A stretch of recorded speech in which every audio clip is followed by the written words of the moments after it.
Long before the pharaohs of Egypt or the philosophers of Greece, the Sumerians built one of the first modern civilizations. They transformed the harsh lands of Mesopotamia into fertile farmland, mastering irrigation, building with mud bricks, and inventing tools like the wheel and the potter's wheel. They created the first system of writing, developed art and craftsmanship, and established laws and social cooperation. Their myths tell of powerful gods, creation, the afterlife, and the Great Flood, preserved in the Epic of Gilgamesh, the oldest surviving story of humanity. The Sumerians' remarkable achievements laid the foundations of culture, science, and society, leaving a legacy that still echoes through history. The story of the Sumerians unfolds in the land of Mesopotamia, a region that would later be home to the renowned Babylonians. This territory, stretching from the north of modern-day Baghdad down to the Persian Gulf, encompassed a vast and challenging environment.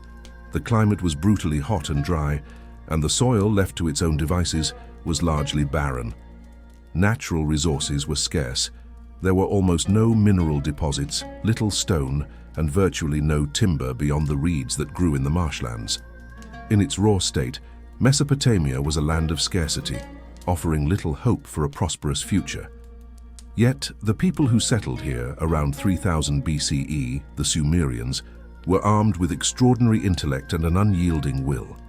Against all odds, they transformed this unforgiving landscape into a flourishing garden, giving rise to what was arguably the first high culture in human history.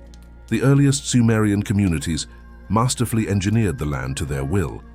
They conceived of complex irrigation systems, digging a network of canals from the Tigris and Euphrates rivers to water their fields and orchards, transforming arid plains into fertile farmland.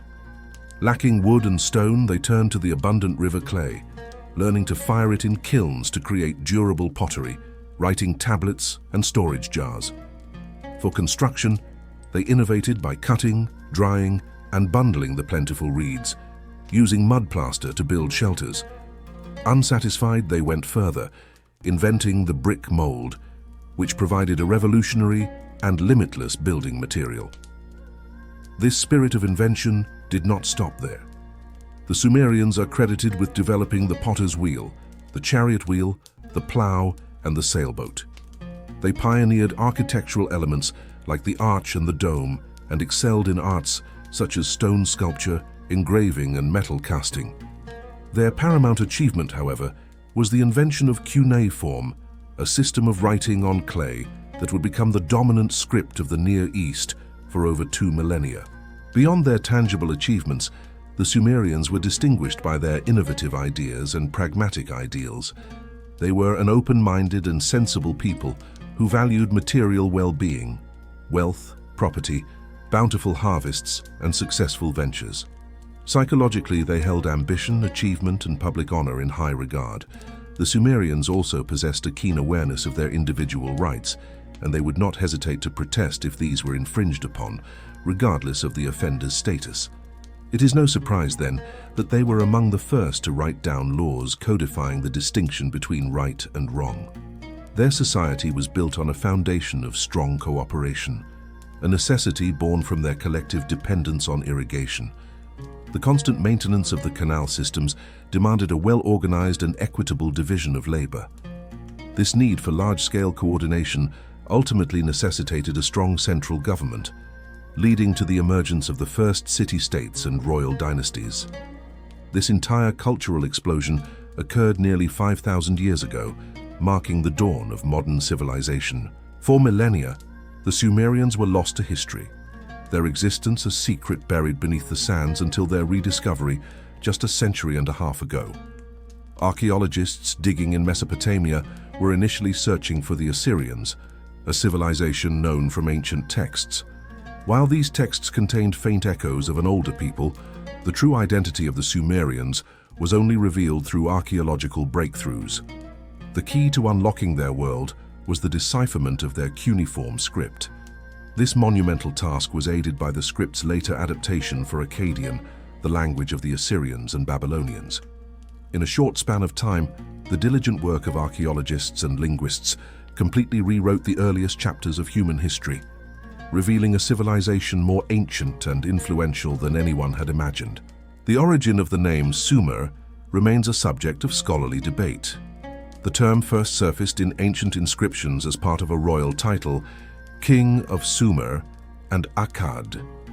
While the Akkadians were known to historians, the identity of Sumer was a puzzle. As the Sumerian language was unraveled, it became clear that Sumer was a geographical designation for the southern part of Mesopotamia. Interestingly, this name was likely bestowed upon the region by the Akkadians, as the Sumerians themselves referred to their land as Ki-Engi, or the land of the noble lords. For over a century, scholars have used the term Sumerians to refer to the people of this land, and it has since become the accepted convention. The first major excavation to reveal the Sumerian civilization began in 1877 at a site known as Tello, the ancient city of Girsu. This French-led expedition, which continued intermittently for over 50 years, unearthed thousands of artifacts, including remarkable statues of the ruler Gudea and countless clay tablets dating back to 2500 BCE. This dig provided the first definitive proof of the Sumerians' existence. A second pivotal excavation was conducted by the University of Pennsylvania at Nippur, a vast and sacred Sumerian city. This pioneering American effort, undertaken between 1889 and 1900, was incredibly challenging, yet it yielded an astonishing find of nearly 30,000 tablets. This collection included some of the most important works of Sumerian literature, offering an unprecedented window into their mythology, religion, and daily life. The texts from Girsu and Nippur provided a wealth of information, allowing a new field of study, Sumerology, to flourish. Scholars could now piece together the political history, economic structures, and legal systems of this ancient society. In 1963, another crucial excavation began at Uruk, the modern-day Warka. It was here that some of the oldest Sumerian artifacts were found, including the celebrated Uruk vase, an alabaster vessel from around 3000 BCE, intricately carved with scenes of religious processions. These discoveries offered a glimpse into the artistic and spiritual world of the early Sumerians. While Uruk yielded the earliest art, the oldest known settlement in the region is believed to be Eridu, dating to approximately 5400 BCE. Though no writing has been found from its earliest period, Eridu stands as a silent testament to the deep antiquity of civilization in Mesopotamia. Reconstructing a precise history of the Sumerians presents a formidable challenge, given the immense span of time. While the settlement of Eridu suggests roots stretching back to 5400 BCE, most of our detailed knowledge begins around 4500 BCE. The civilization's decline is generally marked by the fall of the third dynasty of Ur around 1750 BCE, with the subsequent rise of Babylon under Hammurabi. The earliest Sumerian scribes were not historians in the modern sense. Their primary concern was recording administrative details, religious rites, and epic tales. It was not until about 2500 BCE that they began to place events in a historical context by associating them with the reigns of specific kings. This practice, combined with artifacts like the Sumerian king list, has enabled modern scholars to construct a timeline of their civilization. Geological evidence suggests that the coastline of the Persian Gulf was once much further inland, raising the possibility that even earlier settlements now lie submerged. In fact, many scholars are convinced that the Sumerians were not the original inhabitants of the land. The names of the two great rivers, the Tigris and Euphrates, are not Sumerian words, nor are the names of their oldest cities, such as Eridu and Ur. This linguistic evidence points to a predecessor population, whom academics have named the Proto-Euphratians. The Sumerians themselves were migrants, but their original homeland remains one of history's most enduring mysteries. Various theories have been proposed, attempting to trace their origins to different regions, but none has been definitively proven. Regardless of where they came from, the Sumerians were the undisputed masters of innovation in early Mesopotamia. They established political dominance, achieved economic prosperity, and created breathtaking works of art. Their religious and ethical concepts laid a foundation for future civilizations. Crucially, the invention of writing allowed them to codify their language and establish the world's first system of formal education. The earliest ruler known by name is Etana of Kish, who reigned around 3000 BCE. The Sumerian king list describes him as one who stabilized all the lands, hinting that he may have been the first to unite the region and create a unified state. Another archaeologically confirmed early king is Enmebaragesi of Kish, from around 2700 BCE, who is recorded as having successfully campaigned against the neighboring land of Elam. Another powerful figure from this early period was Enmerkar, the legendary founder of the city of Uruk. Tales of his conflicts with the distant land of Aratta are preserved in epic poems. He was succeeded by the most famous of all Sumerian heroes, Gilgamesh, a king who likely reigned around 2700 BCE. The legends surrounding Gilgamesh, a heroic figure who sought eternal life, were so powerful that they were retold for centuries across the ancient Near East. History reveals that Gilgamesh was a contemporary of King Enmebaragesi of Kish, and the two city-states were rivals in a fierce struggle for control over Sumer. This power struggle ultimately concluded with Uruk's victory, establishing its dominance. However, this supremacy was soon challenged by the rise of a new power, the first dynasty of Ur, led by its ambitious king, Mesopotamia. The early history of Sumer was thus characterized by a constant and often brutal struggle for dominance between its major city-states. After this initial period of conflict involving Kish, Uruk, and Ur, historical records become more fragmented. Later, around 2500 BCE, a ruler named Lugal-an-Mundu of Adab is said to have unified the region once more, creating a short-lived empire that stretched across the Fertile Crescent. By 2400 BCE, the city-state of Lagash had risen to prominence under the leadership of Eannatum. A brilliant military commander, Eannatum conquered rival cities and commemorated his victories on the Stele of the Vultures, one of history's earliest war monuments. He also dedicated himself to building temples and improving the region's vital irrigation infrastructure. Eannatum's reign marked the peak of Lagash's power. His successors struggled to maintain control in the face of constant rebellions and external threats. Eventually, the dynasty was overthrown by Lugal-Zaggisi of Uruk, who briefly united all of Sumer under his rule. However, his reign was cut short around 2334 BCE by the arrival of a new transformative figure, Sargon of Akkad. Sargon, a man of Semitic, not Sumerian, origin, defeated Lugal-Zaggisi and went on to create the world's first true empire. His Akkadian empire marked a new phase in Mesopotamian history, one in which Semitic languages and culture began to merge with and eventually overshadow the Sumerian tradition. Sargon the Great was a military genius and a skilled administrator who controlled a vast territory from a new capital city, Agade. The Akkadian Empire flourished for over a century, but eventually crumbled under internal rebellions and invasions from the Gutians, a tribal people from the Zagros Mountains. The Gutian period was an era of chaos and decline for Sumer. Order was finally restored by Utu-Hengal of Uruk, who drove the Gutians out. However, his reign was brief.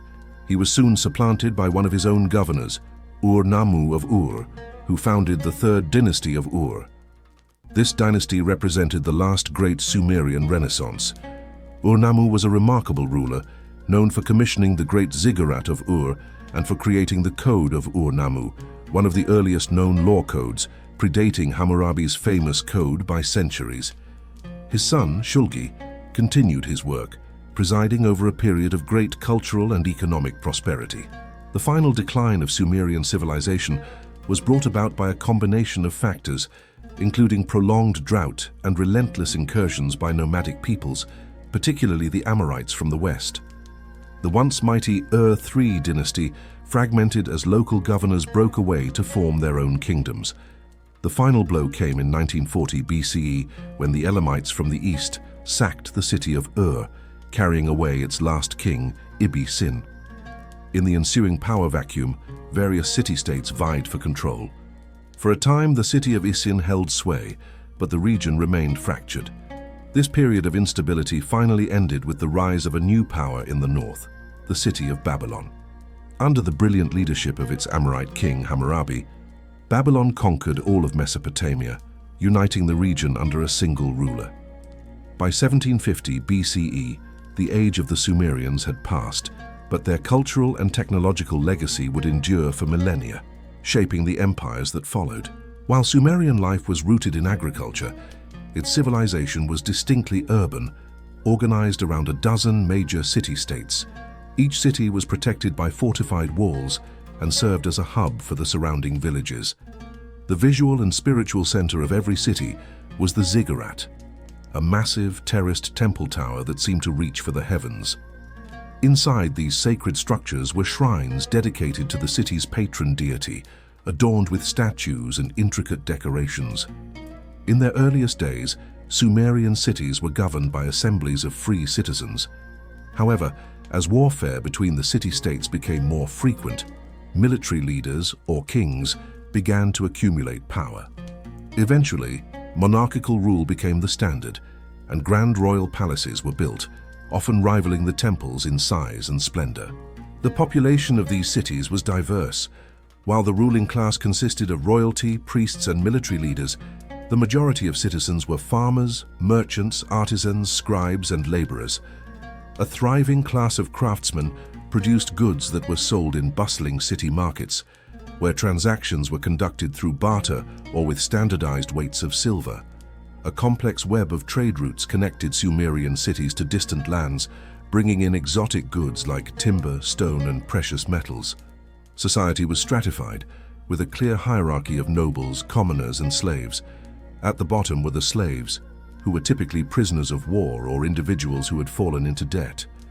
While they were considered property, they had certain legal rights, including the ability to engage in business and even buy their own freedom. The family was the fundamental unit of Sumerian society. Marriages were typically arranged, with legal contracts solidifying the union. Women in Sumer enjoyed a relatively high status compared to many other ancient cultures. They could own property, run businesses, and act as legal witnesses. However, the society remained patriarchal, and husbands held ultimate authority within the household. Children were expected to be obedient to their parents, though they were generally cherished and well cared for. While precise population figures are impossible to obtain, estimates suggest that major cities like Ur may have been home to tens of thousands of people. The cities themselves were often a dense, organic maze of narrow, winding streets. Houses built from sun-dried mud bricks ranged from simple one-room dwellings to spacious two-story homes for the wealthy, all clustered together in a vibrant, bustling community. The Sumerians were meticulous observers of the world around them, making foundational contributions to science. They developed a calendar based on the cycles of the moon, dividing the year into 12 months. To keep their calendar aligned with the solar year, they periodically added an extra month. They divided the day and night into watches and used water clocks to measure the passage of time. Their greatest intellectual achievement was in mathematics. The Sumerians developed a sexagesimal, or base 60 number system, which is the reason we still have 60 seconds in a minute, 60 minutes in an hour, and 360 degrees in a circle. They were adept at arithmetic and used their mathematical skills for complex engineering projects, such as designing canals and calculating the area of fields. In the field of medicine, surviving tablets reveal a surprisingly sophisticated knowledge of herbs and minerals. They contained detailed prescriptions for treating various illnesses, combining medical practice with magical incantations. Artistically, the Sumerians produced works of enduring beauty. They excelled in sculpture, creating stylized statues of worshippers with wide, reverent eyes, which were placed in temples to pray in their stead. They also crafted intricate mosaics and relief carvings that depicted scenes from mythology and daily life. Their most distinctive art form, however, was the cylinder seal. These small engraved stone cylinders were rolled across wet clay to create a unique repeating impression that served as a signature for sealing documents and marking property, a testament to their complex administrative and legal systems. Music was a vital part of Sumerian religious and courtly life. Excavations have uncovered beautifully crafted instruments, including lyres, harps, and various wind and percussion instruments. Hymns to gods and kings were a major form of literary expression, suggesting a rich and vibrant musical culture. The Sumerians were also brilliant engineers. Their survival in the harsh Mesopotamian climate depended on their ability to control water, and they constructed an elaborate network of canals, dikes, and reservoirs that transformed the desert into a fertile agricultural heartland. They invented the plow, which dramatically increased farming efficiency, and developed the sailboat and the wheeled vehicle, which revolutionized transportation and trade. Among their more everyday inventions, they were masters of brewing, and beer was a staple of the Sumerian diet, consumed by people of all social classes. This incredible outpouring of innovation was fueled by the world's first system of formal education. Around 3000 BCE, schools known as edubas, or tablet houses, were established, primarily to train scribes for the temples and palaces.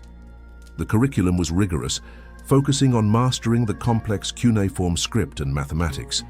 Advanced students would also study literature, history, and science. This educational system was the engine of Sumerian civilization, ensuring that knowledge was preserved and passed down through the generations. However, this education was a privilege reserved for the sons of the wealthy and powerful. The vast majority of the population remained illiterate, their lives dedicated to the hard labor of farming and building that sustained the cities. The question of the Sumerians' origins has long fascinated historians. As previously noted, linguistic and archaeological evidence strongly suggests they were not native to Mesopotamia, but migrated there from another region. One hypothesis, based on linguistic similarities and certain cultural parallels, has proposed a connection to the Proto-Turkic peoples of Central Asia. Proponents of this view point to evidence such as shared vocabulary, noting resemblances between words like the Sumerian dingir, god, and the Turkic tengri. Other theories have suggested origins in the Indus Valley, or from a now submerged land in the Persian Gulf. For now, the evidence remains inconclusive, and the true homeland of the Sumerians is a mystery that continues to fuel scholarly research and debate. Sumerian mythology represents one of the earliest attempts to explain the world and humanity's place within it. Their gods were conceived in human form, displaying a full range of human emotions and behaviors. They feasted, quarreled, loved, and fought. Each city was under the protection of a patron deity, and the fortunes of the city were believed to be directly tied to the power of its god. The Sumerians believed their gods lived in the temples atop the ziggurats, and that it was humanity's primary duty to serve them, providing them with food, drink, and praise through elaborate rituals and sacrifices. In return, the gods were expected to ensure the prosperity and security of the city. The Sumerian pantheon was vast and complex, but 7 deities held supreme authority. At the head was An, the god of the heavens, followed by Enlil, the powerful and often tempestuous god of the air and storms. Enki was the clever god of wisdom, magic, and the freshwater abyss that lay beneath the earth. Ninhursag was the great mother goddess, associated with fertility and the earth itself. The celestial bodies were also deified. Nana was the moon god, who illuminated the night, and his son Utu was the sun god, the dispenser of justice who saw all that happened on earth. Finally, there was the complex and formidable Inanna, goddess of love, fertility, and war. These powerful deities, known collectively as the Anunnaki, were believed to gather in a divine assembly to decree the fates of both gods and mortals. According to Sumerian cosmology, the universe began as a formless, watery chaos. From this primordial sea, the heavens, An, and the earth, Kai, were formed. The earth was envisioned as a flat disk, floating on a vast freshwater ocean with a solid dome, the sky enclosing it. The stars, moon, and sun were thought to move across this dome. The Sumerian view of the afterlife was bleak and sorrowful. They believed that after death, the spirits of all people, good and bad alike, descended to a dark, gloomy underworld known as Kur. This was a shadowy, dusty realm where the dead were said to eat clay and drink dirty water, a joyless existence from which there was no escape. This grim outlook likely influenced their emphasis on achieving fame and leaving a lasting legacy on Earth, as it was the only form of immortality they believed was possible for mortals. The creation of humanity was explained in a myth that highlighted their role as servants to the gods. In the beginning, the lesser gods were forced to perform all the hard labor of digging canals and maintaining the cosmos. They grew tired of their toil and complained to the higher gods. The wise god Enki proposed a solution: create a new being to take over the labor. And so, using clay mixed with the blood of a slain god, the first humans were fashioned. Their purpose was clear: to work the fields, build the cities, and provide the gods with the sacrifices they needed to sustain them. This belief reinforced the social and religious order, positioning the king as the chief servant of the gods and the people as their loyal workers. The Epic of Gilgamesh stands as the pinnacle of Sumerian literature and the world's first great heroic epic. It tells the story of Gilgamesh, the legendary king of Uruk, who was said to be 2/3 god and 1/3 man. Initially, he is a tyrannical ruler, but his life is transformed by his friendship with Enkidu, a wild man created by the gods to be his equal. Together, they embark on heroic adventures, including a quest to slay the monstrous guardian of the cedar forest, Humbaba. Their bond represents the civilizing power of friendship and loyalty.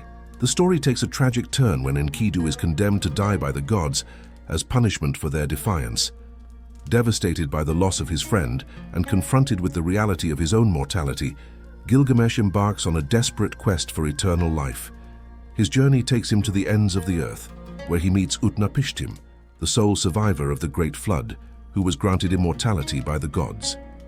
Utnapishtim recounts the story of the flood, a tale that bears striking similarities to the later biblical story of Noah. He explains that the gods sent the flood to destroy humanity, but that he was warned by the god Enki to build a great boat and save his family and pairs of all living creatures. Utnapishtim tells Gilgamesh that immortality is a unique gift and cannot be attained again. He offers Gilgamesh a chance at a different kind of renewal, a magical plant that restores youth. Gilgamesh successfully retrieves the plant from the bottom of the sea, but on his journey home a serpent steals it from him while he bathes. Heartbroken, Gilgamesh returns to Uruk, having failed in his quest. However, he returns with a new, profound wisdom. He accepts his mortality and finds solace not in eternal life, but in the enduring legacy of his great city. Its mighty walls a testament to human achievement. The epic concludes with a powerful meditation on the human condition, celebrating the beauty of friendship, the inevitability of death, and the meaning that can be found in the works and communities we leave behind.